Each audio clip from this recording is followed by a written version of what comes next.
Hey everybody, welcome to Geeks on the Street. This is episode 12. My name is Marshall Crook. I'm here with the great Mike Callia. We are the strange corner of the Wall Street Journal where you still keep your Brian Bosworth rookie cards and a tattered VHS copy of Stone Cold. I don't know what either of those things are. Mike wrote that line. Mike, what are we talking about this week? This doesn't sound geeky on the surface, but trust us folks, we'll make it that way.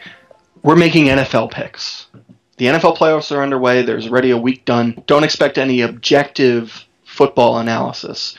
We have our own systems. Marshall, how do you pick football games? Well, I have zero tactical understanding of the game of football. I know the rules, but I don't know how to follow plays. So I rely on what I call the cosmic narrative of sports and politics. It is a fate-based system, and I apply it to politics and football games because it's a system that allows me to interpret any outcome in such a way that makes me feel good. If an election or a team goes a certain way that I don't like and I feel disappointment, I can just say, well, that was supposed to happen. But if it goes the way I do want it to go, I can then say, wow, I'm connected to this kind of cosmic energy that helps me predict these things. And then I feel great about my place in the world. For the Indianapolis Colts versus New England Patriots game this weekend, I am going to go with the Indianapolis Colts simply because I think, according to the cosmic narrative of sports and politics, Tom Brady and Bill Belichick do not have enough understanding of what disappointment is, and because Boston.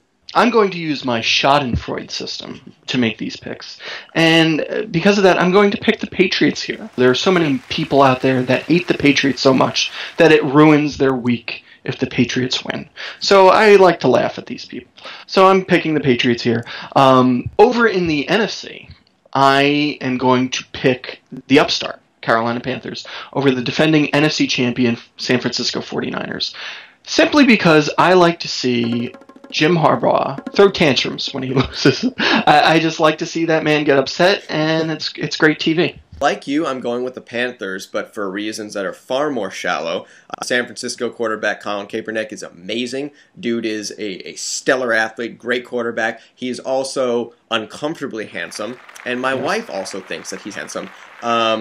So I have a problem with that because I am insecure. I am going to go with Cam Newton and the Panthers because while Cam Newton is equally handsome, my wife doesn't know who Cam Newton is, I don't think. Going with the Panthers. Other NFC game, New Orleans Saints versus the Seattle Seahawks. I'm going to go with the New Orleans Saints. I like Drew Brees, and because a team like the Seattle Seahawks that has neon green on its uniform should never go to the Super Bowl. Now, I'm picking the Seahawks because people like you get upset that teams wearing neon green can get to the Super Bowl. It's a good reason to say someone shouldn't succeed. Yeah, I think it's great. I think seeing those neon green uniforms at MetLife Stadium in February will be a hoot.